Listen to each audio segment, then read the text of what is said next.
যোগাযোগের ক্ষেত্রে ব্যস্ততার দোহাই দেওয়া মানুষগুলো ভয়ঙ্কর অসুন্দর। অধিকাংশ ক্ষেত্রে ব্যস্ততা একটা অজুহাত মাত্র, অপর পাশের মানুষটাকে উপেক্ষা করার। আপনাকে সে ততটুকুই গুরুত্ব দেয় যতটুকু গুরুত্ব দিলে আপনি তার খোঁজ না করলেও তার আপনাকে মনেই পড়ে না। হঠাৎ করে আবেগ দেখানো মানুষগুলোর কাছে ভালোবাসা খুঁজবেন না।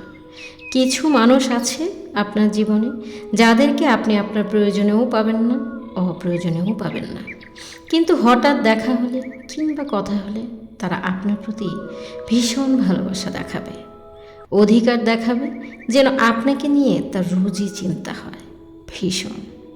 কিন্তু বাস্তবতা হচ্ছে তার কাছে আপনি কে নামক একটা প্রশ্নবোধক শব্দমাত্র। জীবনে মানুষ প্রয়োজন আছে, তবে কারো কাছে অবহেলিত হওয়ার চেয়ে আপনার একাকিত্বই বরং সুন্দর। গুরুত্ব না পেলে সেখানে যত্ন বাড়াবেন না, কিন্তু সমস্যা হচ্ছে মানুষ দিন শেষে সেই জায়গাগুলোতে ঠাঁই বুঝতে যায় যেখান থেকে তাকে বারবার তাড়িয়ে দেওয়ার আয়োজন চলে। মানুষ মানুষকে ভালোবাসে, কিন্তু মানুষ হয়েও আপনি অনেক মানুষের ভালোবাসা পাবেন না, যেমন করে আপনিও কিছু মানুষকে ভালোবাসতে পারবেন না।